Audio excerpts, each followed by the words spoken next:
விஜய் வீட்டை விட்டு வா, வீட்டை விட்டு வா அப்படின்னு சொன்னாங்க.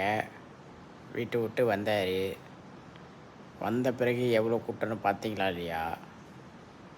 அடுத்தது வீடு வீடாக போய் கேட்கணும், பிரச்சாரம் வீடு வீடாக பண்ணணும்னு சொன்னாங்க. அதையும் பண்ணிட்டார். ஸோ அடுத்தது இன்னும் என்ன சொல்ல போகிறீங்க? சொல்கிறதுக்கு ஒன்றுமே இல்லை. ஸோ இன்னும் ஒரு 3 நாள் தான் இருக்குது. ஸோ மக்கள் யாரெல்லாம் டிவிகேக்கு ஓட்டு போடுறதுக்கு ரெடியாக இருக்கீங்க? நம்மளோட கமெண்டில் சொல்லுங்கள். நிறையா ஷேர் பண்ணுங்கள். ஓகேவா? தமிழ்நாட்டோட இந்த எலெக்ஷனை உலகமே பார்க்குறதுக்கு வெயிட் பண்ணிகிட்ருக்கு. யார் காரணம்? இதுக்கு யார் காரணம்? வேறு யார்? தளபதி தான்.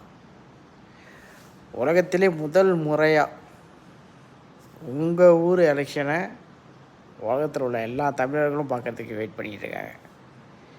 ஸோ மக்கள் கண்டிப்பாக இந்த எலெக்ஷனை வேறு மாதிரி நடத்தி காட்டுவீங்க நம்புகிறோம்.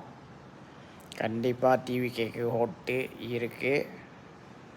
ஸோ அடுத்த சிஎம் கண்டிப்பாக விஜய், தளபதி விஜய் தான். அதில் எந்த மாற்று கருத்தும் கிடையாது. கான்ஃபிடெண்ட்டாக இருப்போம். வெற்றி நிச்சயம்.